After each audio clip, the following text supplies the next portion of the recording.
un texte de Louis Courdan, interprété par lui-même et avec les voix de Ismaël Sassi, Valentin Laméran et Antoine Descamps. L'agent Karl tombait au mauvais moment. Il avait tenté de s'infiltrer depuis le hangar du téléphérique, mais un détecteur de mouvement l'avait signalé.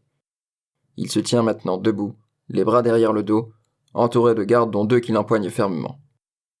Bien que fait comme un rat, l'agent Karl conserve la dignité et l'élégance d'un tigre. Une grosse porte métallique s'ouvre face à lui. D'autres hommes de main, similaires à ceux qui ont capturé l'agent, se montrent au compte-gouttes, accompagnés d'un homme grand et filiforme. Cheveux longs, bouclés, rasés de façon à laisser une conséquente cascade capillaire violette descendre d'un seul côté de son crâne. Sa tenue colorée assortie à son vernis jure avec le camouflage blanc de ses sbires, ce qui le fait ressortir parmi la foule comme un rhododendron au milieu des marguerites. Malgré son apparence au goût douteux, on ne peut lui retirer son indéniable charisme. Nul doute, il s'agit bien là de Maestro. Agent Karl, on ne peut pas dire que votre présence ici soit une surprise. Ça en est une pour moi. Je suis tombé ici par hasard. Vous allez rapidement ravaler votre humour, Agent Karl. Cette fois-ci, vous ne vous en sortirez pas vivant. Je connais ce refrain, Maestro. Tuez-le sur... Oh, non, attendez, j'ai une meilleure idée. Licotez-le et suspendez-le en dessous du téléphérique. Cela tombe à pic. J'avais besoin de prendre l'air. Vous allez me manquer, Agent Karl. Les sbires finissent de ligoter Karl des pieds à la tête. Maestro, quant à lui, rejoint le bureau de surveillance contenant les caméras pour prêter une attention toute particulière à celle filmant le téléphérique. On y voit l'agent Karl se débattre sur la corniche et amocher l'un des sous-fifres d'un violent coup de pied. Malheureusement pour Karl, il est maîtrisé et accroché par un cordage à un crochet suspendu sous le téléphérique. Apportez-moi un thé. Jasmin. Pincée de sucre, pas trop chaud. Le bras droit de Maestro, son véritable bras droit et non l'homme qui est son second, se tend devant lui à hauteur des innombrables interrupteurs du tableau de bord. Puis, son index se tend à son tour avant de presser un bouton. La voix de Maestro résonne dans le hangar du téléphérique. Fixez sur Karl le talkie-walkie du garde cagoulé à gauche, là. Il s'appelle Ernest, Maestro. Très bien. Je l'ignorais, merci. Fixez-lui le talkie-walkie d'Ernest, le boucher.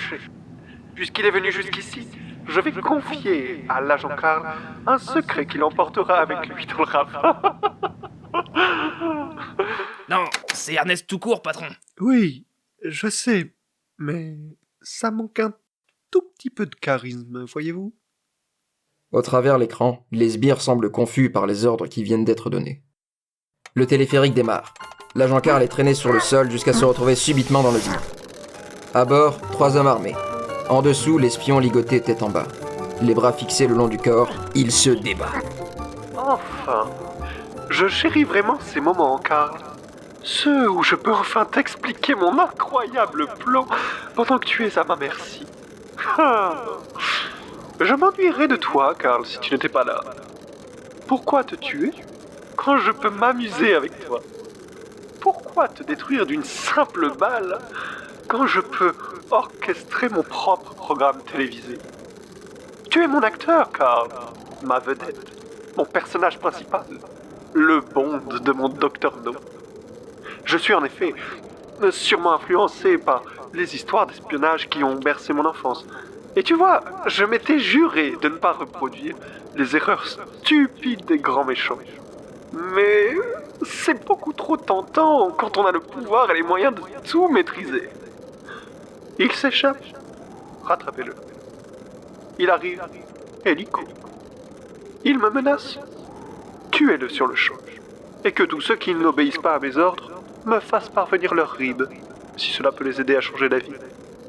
Certes, c'est probablement mon ego qui me perdra, mais en attendant, tu ne m'as encore jamais baladé au-dessus d'un précipice, Karl. Avec ses dents, l'agent Karl tire sur son nœud papillon et parvient à en sortir une lame. Il se met à faire des mouvements de coups dans le but de sectionner ses liens. Devant la retransmission de ce spectacle, Maestro sourit de pitié. Karl. Je jubile de plaisir à toujours te voir sortir un tour de passe-passe pour t'évader en m'épatant. Oh, mon Karl, si tu savais ce que tu manques, on ne serait pas si mal, toi et moi, assis, chacun dans un fauteuil en velours, à chercher des idées farfelues pour assouvir ce monde. Malheureusement, tu n'es qu'un pantin au service de sa patrie. Tu n'as pas la présence d'esprit nécessaire pour penser par toi-même, de mettre ton talent au service de tes rêves. N'est-ce pas, Karl? Alors voilà, en parlant de rêves, mon plus récent est le suivant. J'en ai marre des armes, des meurtres, des... Poum, poum, poum, poum, poum, poum. N'importe quel philanthrope peut réduire le monde en cendres avec quelques milliards. Mais le plus habile des génies l'exterminera avec des mots. Mon projet, Karl, c'est stériliser cette planète. Et pas n'importe comment, chérie. La stériliser en rendant chacun de ses habitants de ce monde homosexuel. Pour cela, nul besoin de produits chimiques ou d'extermination d'hétéros. Juste des mots, de plus en plus puissants, de plus en plus galvanisants, des mots bienveillants qui poussent, au fur et à mesure, l'humanité à se confronter dans le fait que se reproduire n'engendre rien de bien. Qui sait, je serais peut-être même vu comme une sorte de visionnaire, de bon prophète, et mon nom marquera l'histoire. Je suis désolé, Karl chéri, mais tu sembles arriver au bout de ta ligne.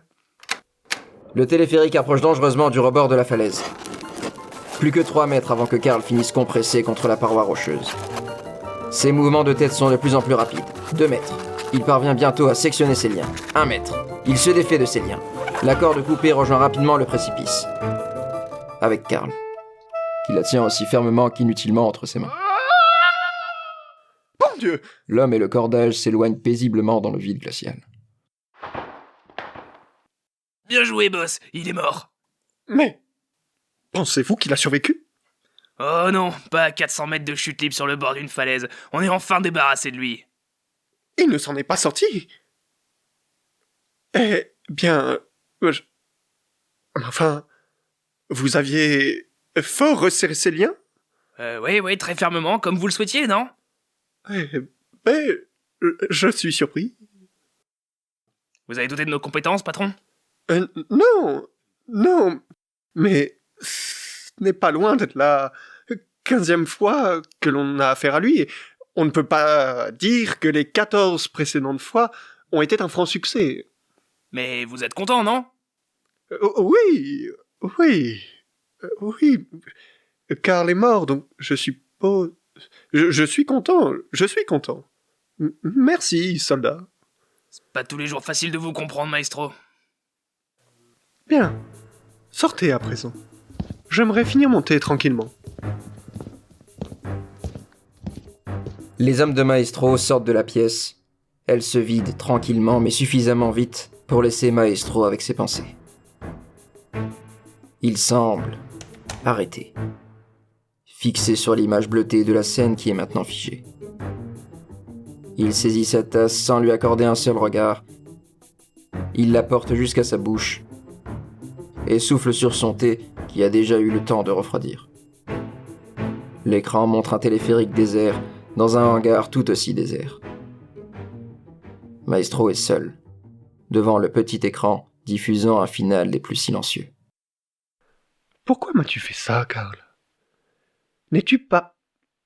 N'étais-tu pas aussi parfait que je le pensais? Es-tu moins fort que moi? Oui, c'est une évidence, car à chaque fois que tu t'efforçais de faire des pitreries pour m'arrêter, j'étais à 2 doigts de dominer le monde. Mais tu étais quand même au-dessus de la moyenne, non? Qui va venir te remplacer maintenant? Est-ce que quelqu'un peut espérer te remplacer? Personne n'est aussi bon que toi. Peut-être plus, mais pas tout pile pareil. Je ne veux pas d'un meilleur agent. Tu étais le bon agent. Un agent qui montrait une attention toute particulière à moi et à mes plans farfelus. Un agent qui se confrontait à mes idées avec cette volonté de me remettre en question.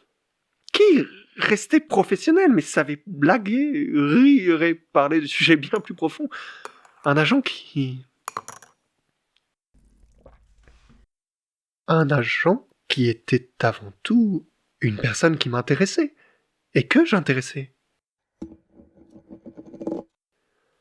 En fait, tu étais plus qu'un agent, Karl. Tu étais quelqu'un qui me complétait. Tu étais cette personne qui avait de l'esprit et de la répartie, de l'humour et des valeurs louables. De la fascination autant que du recul par rapport à mes pensées et mes actes. Tu aurais pu être cette personne qui m'aurait accompagné dans mon ascension au-dessus de l'humanité. Ou qui, au contraire, aurait mis tous ses efforts dans l'action désespérée de me raisonner. Pour, qui sait, partir vivre heureux à tes côtés, loin de ce monde malade que j'essaie de détruire. Mais oui, en fin de compte, je ne veux pas d'un agent. C'est toi que je veux, Karl. Attends une minute. Il fallait vraiment que tu meures pour que je réalise tout ça ? Flûte de zut, quand même.